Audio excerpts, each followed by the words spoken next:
You're listening to the Arkansas AgCast, where we discuss the latest news, trends, and issues impacting Arkansas farmers and ranchers.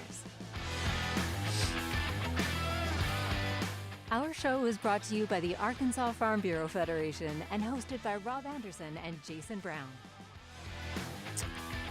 Hello. Good afternoon, Mr. Anderson. Good afternoon.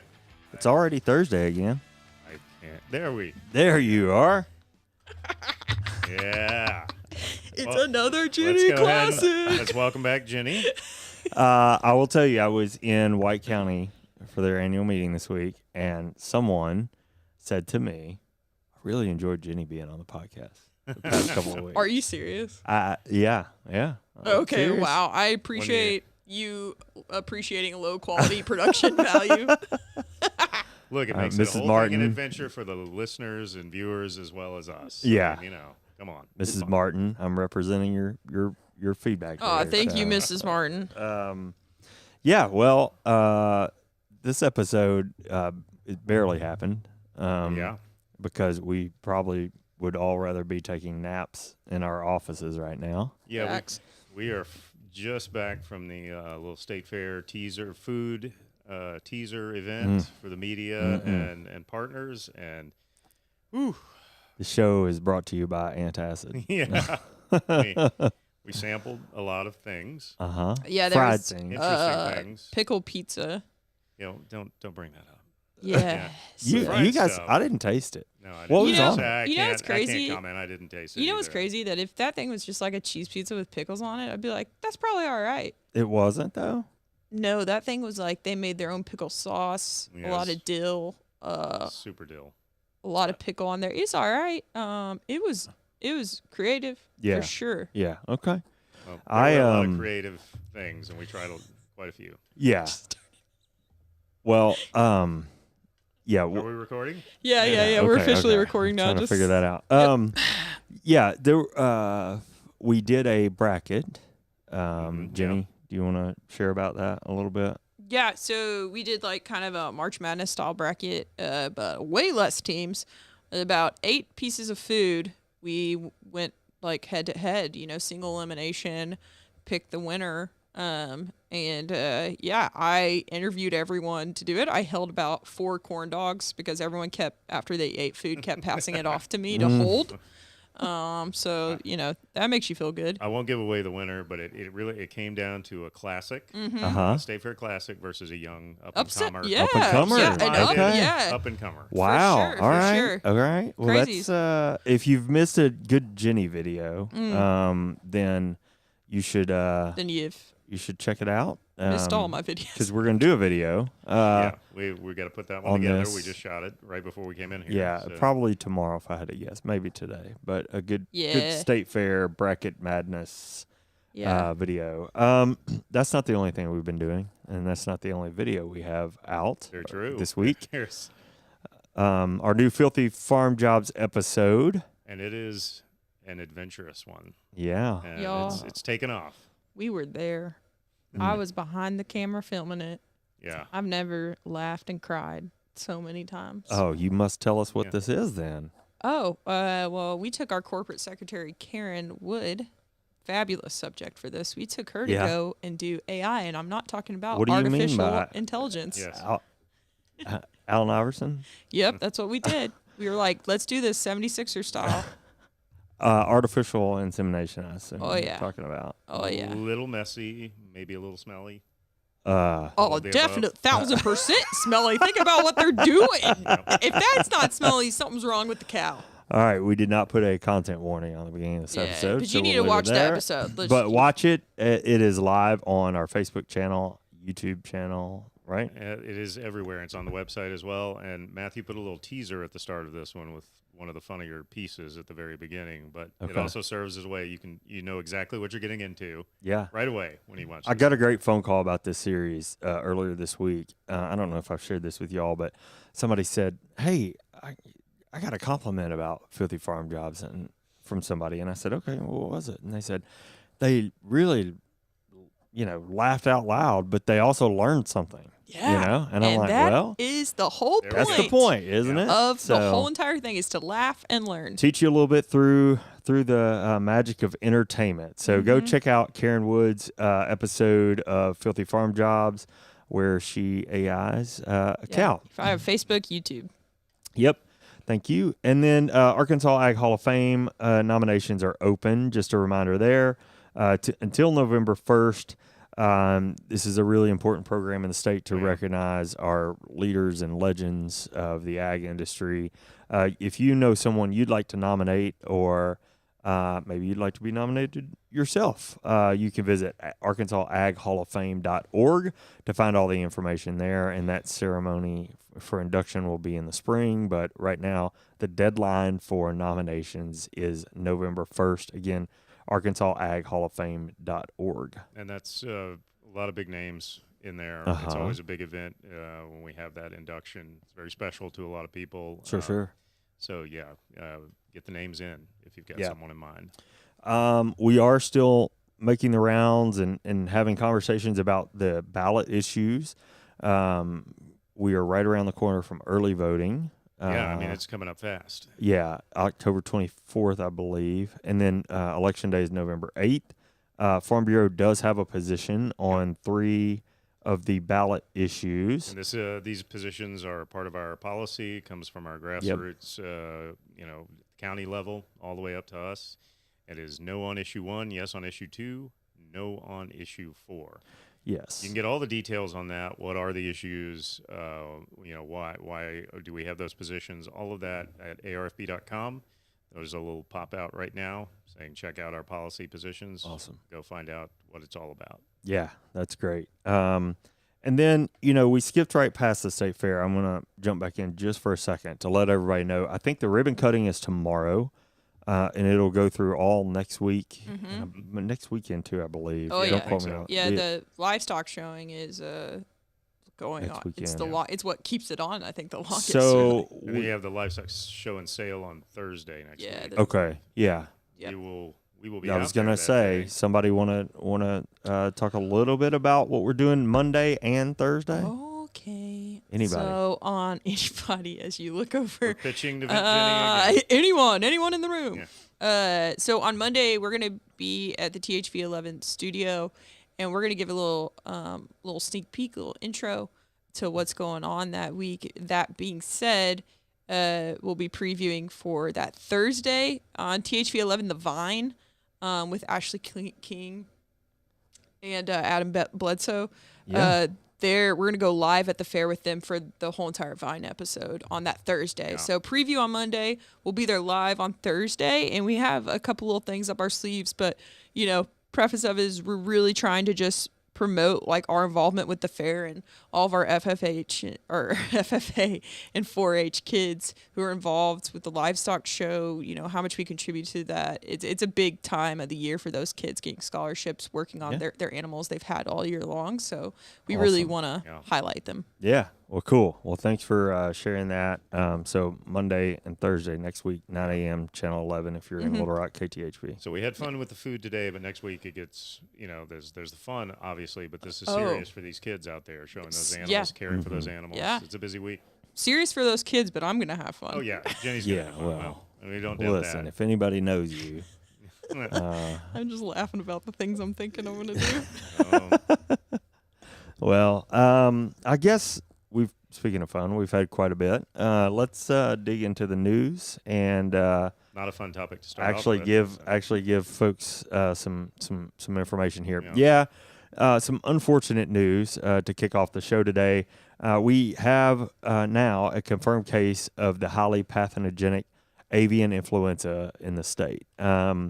This happened late last week. The Arkansas Department of Agriculture, Livestock and Poultry Division, in collaboration with the USDA Veterinary Services field operations personnel, confirmed that a poultry farm in Madison County tested positive, or had a positive case rather, for HPAI. Avian influenza is an airborne respiratory virus that spreads easily among chickens in various ways, from flock to flock, including wild birds, through contact with infected poultry, by equipment, and even on the clothing and shoes of caretakers. There is no public health concern. I want to repeat that. There's no public health concern, and avian influenza does not affect poultry meat or egg products, which remain safe to eat. Again, feel free to continue eating your poultry products and your eggs. Those are completely safe. The Arkansas Department of Ag and partner agencies, including the USDA, are working to contain that situation. Actions include sampling and quarantining nearby poultry flocks. All poultry flock owners are encouraged to follow the strictest biosecurity on their farms to prevent the spread of the disease. You can find full details on those practices at agriculture.arkansas.gov, and I will add an editorial note. If you have a backyard flock, probably good idea to keep an eye on them as well, just in case. And and again, this is not an issue of the health of the food at all. This is really how it impacts these growers and these poultry growers and what they have to deal with. That's they're facing challenges and loss, but food-wise, everything remains safe. That's it. Have a wing. Well, that's, again, nerve-wracking for our poultry growers, that's for sure. Something else that may have farmers a little on edge is the development of the next farm bill in Congress. Farm bill is pretty important, and so this week, today, in fact, I think American Farm Bureau released their official priorities for the next farm bill, which, of course, is the most significant piece of legislation that affects farmers and ranchers across the country. The AFBF priorities include more than 60 recommendations over multiple titles of the Farm Bill, including reference price increases for commodities, more transparency for milk checks, funding for conservation programs, rural development, and streamlining of nutrition programs to get food to those who need it most. So what are the American Farm Bureau Federation's overarching Farm Bill priorities?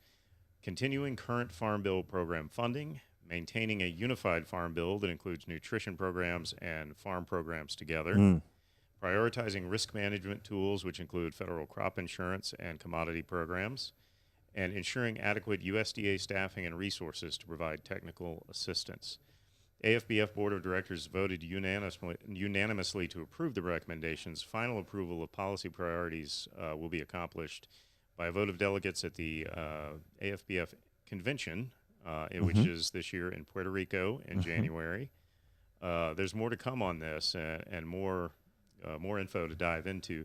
You can do that on the webpage American Farm Bureau has set up for this, fb.org/farm bill, fb.org/farm bill, if you want to take a closer look at some of those priorities and what they're focused on. We have been talking about the Farm Bill really since we changed the format of the podcast, and we are barreling ever so quickly at that date in 2023. So thanks for sharing that. Big news today from American Farm Bureau. I also got an update right before I came down. AgriPulse had shared some of that data as well. Well, it's a huge issue for farmers and for the organization. So yeah. All right. Well, we'll certainly share a harvest update today as we do each week. But before we do, there was a bit of news in yesterday's WASDE report. Yesterday, USDA released its October crop production and WASDE reports, and of significant news there, USDA cut corn production by 49 million bushels and cut yield by 0.6 bushel an acre. USDA also lowered its yield estimate for soybeans to just under 50 bushels per acre, which rings in at 0.7 bushels per acre, lower than September's estimate. So almost lost a full point from September. It left planted and harvested acre area unchanged at 87.5 million acres and 86.5 million, essentially, respectively. That put overall production at 4.3 billion bushels. The attention now is going to turn to the 2022-2023 crop cycle and global supplies, with yield projections down in the U.S. and Europe. Of course, you've got Ukraine's export challenges and Argentina's upcoming crop, and the weather that they've dealt with down there has really including the input challenges too, has done a number on yield. All eyes are going to be on the global inventory. Just doing a little bit of reading on this, it looks like we're going to get to or close to a record-setting inventory low that we haven't seen, in probably 6 or 7 years Yeah. across the globe due to a number of things. So anyhow, more on that to come certainly. But yeah, we'll take a step away from the news just a minute to learn a bit about our Farm Bureau membership. Your Arkansas Farm Bureau membership supports our work on behalf of Arkansas farmers, ranchers, and rural communities around the state. From youth leadership programs and academic scholarships to hunger relief and disaster support, and much more. You can make a difference and be a champion for your community. Join today at arfb.com. Yeah, and did you know that your $40 annual ARFB membership contributes to the work being done in your local community? Each week, we are highlighting some of that work. We call it Make It Matter Monday. Oh, yeah. And we're building up to our convention where we're going to talk more about this and all the things that go on at the county level and all the programs, all the ways that they're working in the community, whether it's fighting hunger, working in schools, recycling, all kinds of things going on at the community level, and all of that is supported by your membership. Yep, I was at White County, as I mentioned before, the other night, and they were having a Stuff Your Truck for the food backpack program. That's awesome. In Did that you get a county. picture of it? You know what? As I was driving away, I thought somebody on my team will be so upset that I didn't get a picture of All that. right, we're gonna have to Someone reach. should really get a picture of that. Yeah, someone should have taken a picture have to reach with out two to 'em. phones in my pocket. Well, that's awesome. Yeah. So anyway, if I tell you what, memberships are due for renewal at the end of this month, That's and right. it's for, a great for a lot of people, yeah. yeah for a lot of people, and it's great time to take a look at those Make It Matter Mondays and see how That's your right. membership's being used. See why it matters so much and get that membership renewed. It's a cheeky saying, but it's solely true. Yeah. On Yeah, who we are. Seriously, yeah. Well, All now to bring us back, another tough topic we've been discussing since summer, the impact of the drought on livestock and livestock growers. The lack of rain has been especially tough on the cattle industry, and most of the state is seeing a second drought, unfortunately, following a hot and dry conditions most of the summer. And most of us have noticed there really hasn't been much rain. I think I got 3 minutes tops at my house yesterday, and that's the first rain we've seen in a long time. Yeah. So it's been bad, and it's been bad for a while. Central Arkansas is under severe drought conditions, with extreme drought conditions for parts of west central and northwest Arkansas as of Wednesday night. New drought stats are going to be released today, I believe, and they're expected to worsen for at least next couple of weeks, unfortunately. Goodness. KTV in Little Rock did a report on this issue, and they featured Michael Dickey of Greenbrier, whose family has been in the cattle business since the 50s. He talked about the impact on the grass and how that's just hasn't been feasible this year, and the need for many ranchers to cull the cattle. And then our team at Farm Bureau took a look at this issue late in the summer. We talked about it on here. Yeah. Drought impacts on livestock, impacts that we're going to see for some time to come, actually. So we'll probably be talking about this issue again. You can find this explainer on the issue on arfb.com under Arkansas Agriculture and Commodity and Regulatory Affairs. It's now part of our new Ag Insider report page. All righty. We talked about that a little bit last week. Sure and did. We have some regular monthly analysis of key issues in agriculture and commodities. You can also find an analysis on the American Farm Bureau website at fb.org that discusses the increased beef production in the U.S. and how that's an indicator of the cattle industry contraction that's been brought on in large part due to the drought and input costs and other factors. We need rain. Yes. Yeah. I mean, Cattle so many farmers reasons. need rain. Row crop farmers not so much. But then you've got the river issues. then you've got We the need river rain issues. for the river. It's really yeah. it's an odd time. I'll say that. Yes.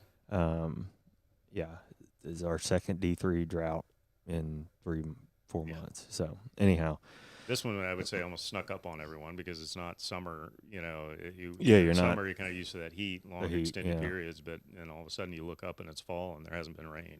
yeah, yesterday I think was the best chance, and I got rain about halfway home, but it never made it to my house. So I think there was some in North Arkansas, but still a lot of dry areas. out yeah. there. Well, as we have since harvest started, let's get a quick report on how things are going across the state. We are within hours probably of wrapping up the corn harvest with 97% out of the field. All the cotton bolls are open, and the fields are absolutely beautiful. So get out and see them while it's still dry. With 34% of the cotton crop harvested, we're on schedule with the 5-year average and well ahead of this time last year, probably due to the dry condition. Now a pause to correct some confusing information that we've shared in the past few weeks, and that's all on me, on the topic of Peanuts Doug. Yes. This is the Doug controversy. Did someone approach you about this? I got a text late Friday night about this. So huge thanks to and shout out to Heath Donner for correcting our harvest reporting, Jason Brown's harvest reporting. And I'll tell you. People are listening. That's good. Yeah, he told me. That's scary, Heath actually. explained this as a peanut farmer. Peanuts Doug refers to the peanuts taken out of the ground and left on top of the soil to dry. He tells us that peanuts must lay upside down in the field for 5 to 7 days to dry before they are actually harvested. And then the harvest stat sort of speaks for itself now that I've cleared up the confusion that I've created. But so peanuts in the state are 66% Doug. We all know what that means now. Not harvested. And 15% harvested. All So right, there's all a right. good number of peanuts That's out good. there I love laying when we get around. to educate. I like it too. And gosh, thanks, Heath. I told him when I texted back, I was like, I'm an idiot. I'm pretty sure I made really dumb comments too with it. I was just like, yeah, it's Doug. Yeah. So anyhow, enough about that. So the peanut harvest is on time on the 5-year average, and then rice harvest is 90% complete across the state, which is on pace. Soybeans are brown and dropping leaves, with lots of brown soybeans in the Delta. We're almost halfway through harvest, and the dry weather, although detrimental to many, is helping row crop farmers move along and get the commodities out of the field. All right. Well, as we wrap up today, and we're pretty close, I want to mention an important case that went before the Supreme Court this week, and it could have a big impact on the pork industry, if not all of agriculture and American consumers as well. The challenge is to California's Proposition 12 animal welfare law, which a pork industry attorney argued is an unconstitutional reach beyond California's borders. According to the coverage in Successful Farming, the challenge to California's voter-approved Prop 12 asked the court to clarify how broadly or narrowly the Constitution allows states to regulate commerce. So Prop 12 requires California farmers to allow more space for egg-laying hens, veal calves, and breeding sows, and it bans the sale of meat or eggs produced on farms outside the state that don't meet California's standards. So the requirement for a 24 square foot of space for each sow precludes the use of sow crates, which are common on hog farms and greatly limit movements. Farmers across the country would have to spend tens of millions of dollars to remodel barns to comply with California standards, and that cost would then, of course, be passed on to consumers. In January, a California judge said the state could not enforce Prop 12, which took effect technically on January 1st, against food retailers until 6 months after the California Department of Food and Agriculture put its final version of the regulations into effect. That actually finally happened last month, which is technically about 3 years late, apparently. Wow. The pork industry attorneys argue that California is dictating hog farming methods in other states, and if the law is allowed to stand, it will bring chaos in the marketplace. So it's one of those cases I've seen getting attention outside of agriculture circles as well, because it has such a major impact on how states relate to each other, what they can and can't do in terms of commerce, and again, it could cost farmers and those in the pork industry a lot of money if it stands. So it's a very interesting case to watch and could be critical for the industry. A lot of it, interstate commerce as a whole, I guess. Yeah. Wow. Well, that's really interesting. We'll watch that. So it's in the Supreme Court. That is right. The right argument now. started this week. Okay. And now, okay. I don't imagine there'll be a decision too soon on that. The Supreme Court works, but it's definitely a case to watch because it could have a broad impact. Yeah. Okay. Good. That's a good one. Jenny, do you have any day in history? Yeah, I do. Okay. Yeah, I do. Oh boy. And day in I'm history, going to we stop ate too putting much. expectations on anything because what's the point? Yeah. Wow, that sounded really Well, depressing. Yeah, I mean, Sounds like you're throwing in the you towel. sound like somebody else on this team. Maybe. Well, 1,000%. All right. 25. All right. That's it. In 1973, this film, directed by Terrence Malick, premiered at the New York Film Festival. Man. I avoided saying the actors' That's it? names. Like, come Here's the on, thing. come on. If I say the act, okay, do you want me to say the You know actors' Rob will names get too? it. Is that Martin Sheen in it?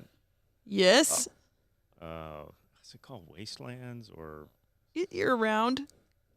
something lands? Yeah.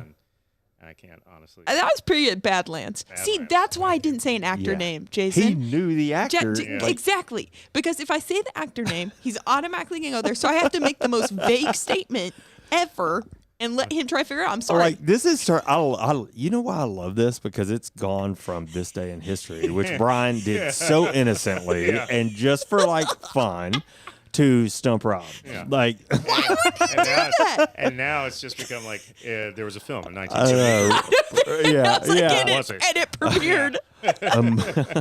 Someone put out an album Yeah. in Well, 1964. this is what you have to do. We're trying to make this fun. I want the people who are listening to guess too. I know. Was Sissy All right. Spacek in that as well? Or is it? It was who? Sissy Spacek. Yeah. That was the Yeah. other actor name they had who I didn't say. So sorry if you're having a hard time participating, Jason. It's just what it is. Oh, I've given up All right. years ago. In 2016, American singer-songwriter blank is awarded the Nobel Prize for Literature. Oh, that's easy. Bob Dylan? Yep. You didn't say it though, Jason. Though I you didn't said it was because it's easy. Stump Rob. Yeah. It's not. Yeah. It's not Rob Jason I- trivia. It's Stump Rob. Actually, it's just thrown it to you. Yeah. So we can have some variety Well. here. I'm sorry. I Okay. apologize. I mean, it's chill. All right. How about this? Freaking West Coast. What's good shit? Uh, All right. How about this? In 1903, the very first baseball World Series premiered. Who were the teams? out. Wow. I'll even give it to you if you get like the city. The Boston Red Stockings, as they might have been called back then. I don't know. Is that one your guess? Because it is Boston, but they were called the Boston Brown- Americans. Okay. Yeah. All right. But now there's another team though. Ugh. You got to What think year- about who are the what year oldest was teams. this? 1903. Not because I'm going to contribute. but Yeah, I'm just 1903. Just think about some of the oldest Oh, teams. it's got to be Boston, New York, right? I'd be tempted to say New York. Or Chicago. One of the two.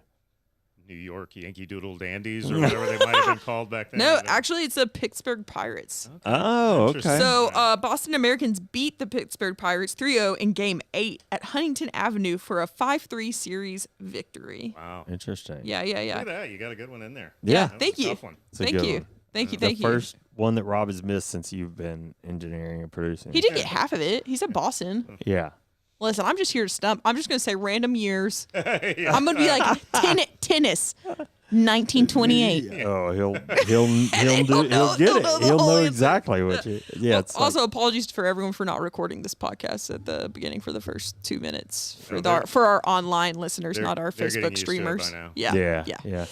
And I'll throw out an apology for the apparent construction scene that has Yes. been I don't think no one can hear started it. hearing- started happening I don't think anyone outside can of hear our studio. Someone's All right. banging on the ceiling. Well, we better wrap this It's thing just up. the fans outside the window. Yeah, that's what it is. Really Let us excited. in. Except Like the Good video. Morning The video's America. like no one's. Yeah. All right. Well, that wraps up the news for this week and the silliness. Thanks for following along with the Arkansas AgCast. We're grateful for you for taking the time to watch and or listen. And remember, you can catch the live stream every Thursday, 2 p.m. on Facebook and YouTube. Make sure you turn on your notifications to get the alerts when we go live.